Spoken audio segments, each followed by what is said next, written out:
Hello, dear students. I welcome you all at Success Mantra Digital. Today, in this particular discussion session, we'll have a talk of what the students are required to do or what students are required to prepare for the current affairs section. Because as we all know that this is very common question that almost every current of the SCLAT aspirant they encounter with, or they are with, they have this particular problem. It is very common among all the all the CLAT aspirants, the question that what they are supposed to prepare for the current affairs section and from where they should prepare this particular section. Are they required to do everything beneath the sun for this particular section? So we will have a discussion what approach you have to keep for current affair and GK section when it comes to CLAT UG exam. Okay? But before getting into this section of current affair and GK, first let us understand what this entire exam pattern is all about.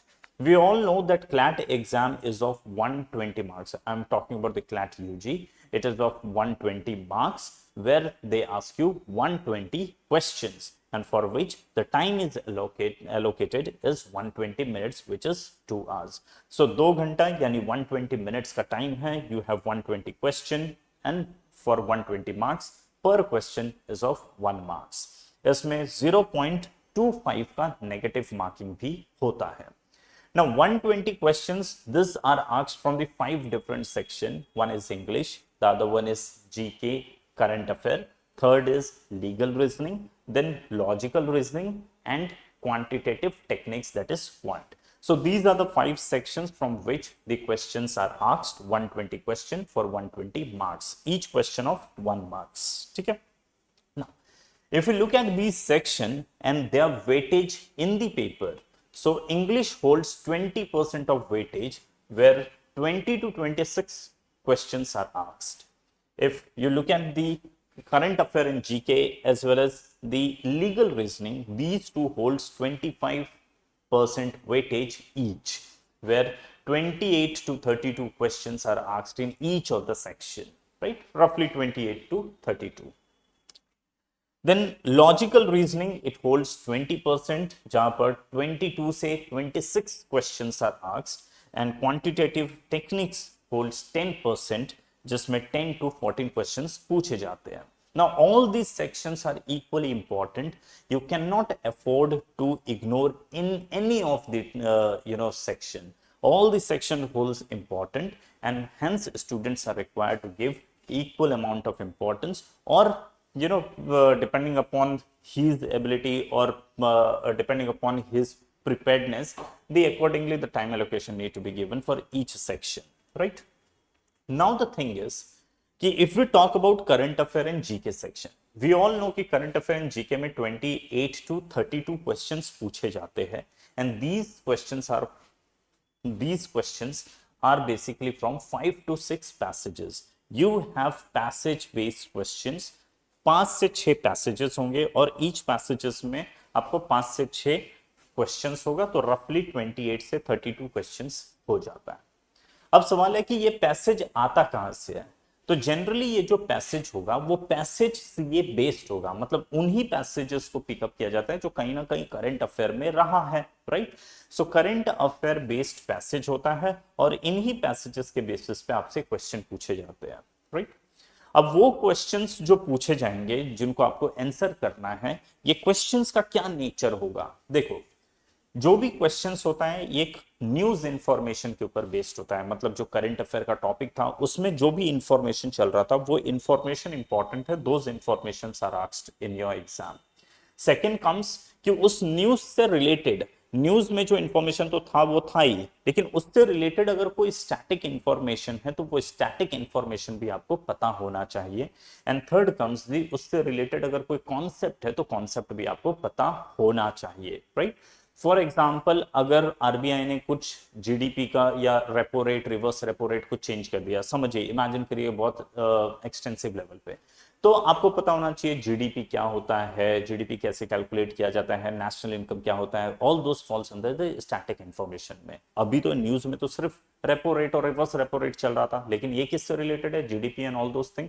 सो वो सारा चीज आपको पता होना चाहिए, right? For example, फिर अगर आप दूसरा देखें, like we can say Ahmedabad में प्लेन क्रैश हो गया, right, that is the news, right. So Ahmedabad plane crash, लेकिन ये प्लेन क्रैश कहां पर हुआ, तो गुजरात में। तो सम बिट ऑफ इंफॉर्मेशन, और basic information related to Gujarat आपको पता होना चाहिए, एयर इंडिया से रिलेटेड पता होना चाहिए, वो किसकी प्लेन थी, तो बोइंग ने बनाया था, तो बोइंग से रिलेटेड एक दो इंफॉर्मेशन, वेरी कॉमन इंफॉर्मेशन, वो आपको बेसिक इंफॉर्मेशन पता होना चाहिए, राइट।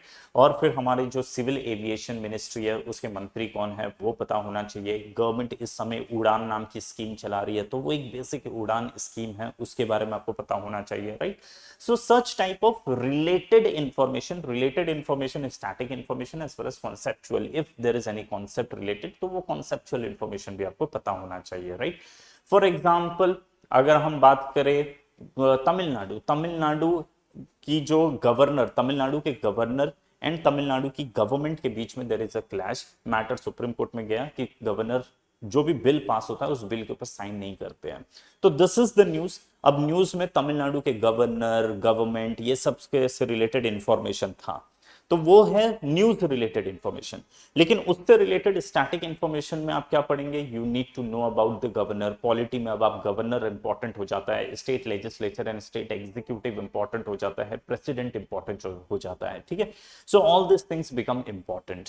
और न्यूज इंफॉर्मेशन में गवर्नर का नाम इंपॉर्टेंट है, चीफ मिनिस्टर का नाम इंपॉर्टेंट है, पार्टी का नाम इंपॉर्टेंट है, तमिलनाडु की जो आपका कैपिटल इंपॉर्टेंट है, पॉलिटिकल पार्टी कौन सी है वो इंपॉर्टेंट है, क्या डिस्प्यूट चल रहा था और उसमें सुप्रीम कोर्ट का क्या वर्डिक्ट आया वो इंपॉर्टेंट है। तो इस हिसाब से there are two type of information, one is news related information, मतलब जो न्यूज में कवर्ड इंफॉर्मेशन है, and one is the related static और कॉन्सेप्चुअल इंफॉर्मेशन। ये आपको दोनों करना होता है।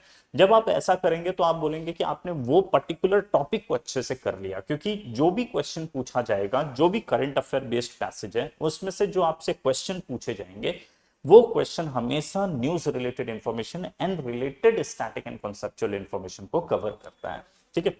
अब सवाल है कि साहब सीए के बेसिस पर पैसेजेस आएंगे, लेकिन सीए तो कितना है, कौन कौन सा पढ़े, या आप कैसे आइडेंटिफाई करेंगे। तो भाई जो एडिटोरियल्स में कवर्ड हुआ है वो ही मेजरली न्यूज है, जिनके बेसिस पे पैसेजेस बनते हैं। कभी भी वन डे आने वाला, एक दिन एक किसी कोने में न्यूज कोई कवर हो गया, उसके बेसिस पे पैसेजेस नहीं बनता है। पैसेज उन्हीं टॉपिक के ऊपर बनता है जो नंबर ऑफ डेज तक, मतलब फॉर एग्जांपल 5-7 डेज तक वो न्यूज में प्रिवेलेंट था। और जो भी टॉपिक न्यूज में इतने समय तक प्रिवेलेंट होता है, आमतौर पर उसके ऊपर एडिटोरियल लिखे जाते हैं। So these are the topic जिनके ऊपर editorial. So how you will identify the topic for CLAT exam, just go through the editorial. Once you see the news in the editorial, that means it is of relevance for your CLAT exam, ठीक है। सो आपने topic identify कर लिया, उन्हीं identified topic के basis पे news related information को, news में कवर्ड इंफॉर्मेशन को एंड रिलेटेड जो स्टैटिक एंड कॉन्सेप्चुअल इंफॉर्मेशन है उसको आपको पिकअप करना है, हो गया काम खत्म, है कि नहीं।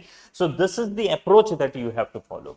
अब सवाल ये कि ये कवर करने के लिए आपको क्या करना चाहिए। सबसे पहले तो आपको एवरीडे न्यूज़पेपर एडिटोरियल पढ़ना चाहिए। Every day you have to allocate the time, 30-35 minutes का टाइम आप दे दो न्यूज़पेपर एडिटोरियल पढ़ने के लिए। Because if you do this editorial section, इससे क्या बेनिफिट होता है, फर्स्ट आपका कॉम्प्रिहेंशन स्किल डेवलप हो जाएगा। आमतौर पे you will see there are many students who go through the article, वो read तो करेंगे, but at the end of the article या at the end of the reading it is like क्या पढ़ा पता नहीं, समझ में नहीं आया, बस सिर्फ रीड किया। that is not going to help. You need to have the comprehensive skill, मतलब जब आपने रीड किया तो आप साथ साथ में simultaneously आप समझ भी रहे हैं, that is what is comprehension skill. So if you develop this editorial reading habit, तो ये habit gradually आप में comprehension skill को develop कर देगा, और साथ साथ में आपके पास वोकैब रेडी हो जाएगा। इंग्लिश में वोकैब पूछता है, इंग्लिश करने के लिए आपके पास कॉम्प्रिहेंशन स्किल होना चाहिए, राइट। इंग्लिश वाला सेक्शन के लिए कॉम्प्रिहेंशन स्किल होना चाहिए, वो आपका एडिटोरियल रीडिंग से क्रिएट हो रहा है। वोकैब्स आपके पास रेडी हो रहे हैं, क्योंकि आमतौर पे वहां पर भी जो वोकैब पूछेगा वो कहीं ना कहीं करंट में चल रहा था, उन्हीं वोकैब्स को पूछा जाता है।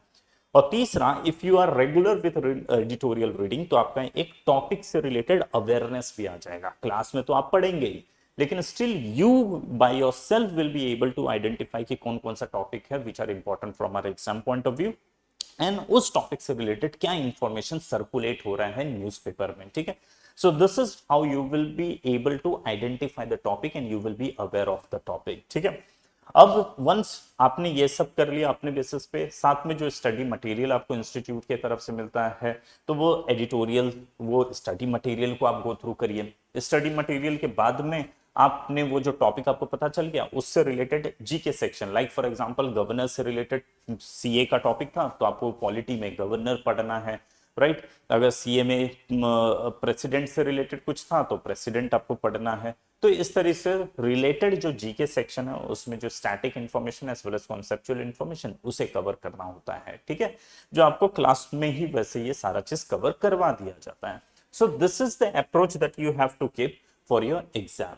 अब सवाल आता है कि भाई ये टॉपिक का रेंज क्या है, कितने महीने का पढ़ना चाहिए। भाई व्यवहार से अगर इफ विल सी, सो जो एक राइट अप्रोच है कि 1 ईयर का आपके पास प्रिपरेशन होना चाहिए। लाइक फॉर एग्जांपल दिसंबर में एग्जाम होगा तो हम इफ नॉट जैन तो फेब से तो एटलीस्ट आप पढ़िए, फेब से लेकर अपना नवंबर तक का उतने ड्यूरेशन का उसको पढ़ के रखिए और उसी में से एग्जाम आएगा, या दिसंबर का भी कुछ दिन तक का, ठीक है।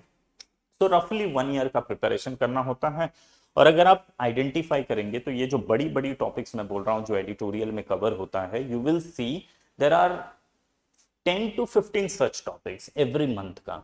ओवरऑल आपके पास 100 टॉपिक्स होगा पूरे ईयर का, एंड 100 टॉपिक्स करना बहुत आसान बात है। हर दिन का एक टॉपिक का एवरेज भी अगर लिया जाए तो उस हिसाब से 3 महीने के अंदर आपका पूरा का पूरा करंट अफेयर कंप्लीट हो जाता है। एंड बिलीव मी, इतना अगर आपने कवर किया, अगर जैसा मैंने आपसे कहा है उतना आपने पढ़ लिया, एवरीडे एक एक टॉपिक को भी अगर आपने कंप्लीट किया है, तो out of these 28 to 32 question जो 25% का वेटेज होल्ड करता है, आप आराम से, मैं 32 पकड़ता हूं कि 32 क्वेश्चन है तो आप एटलीस्ट 30 क्वेश्चंस को आराम से कवर कर ही लेंगे।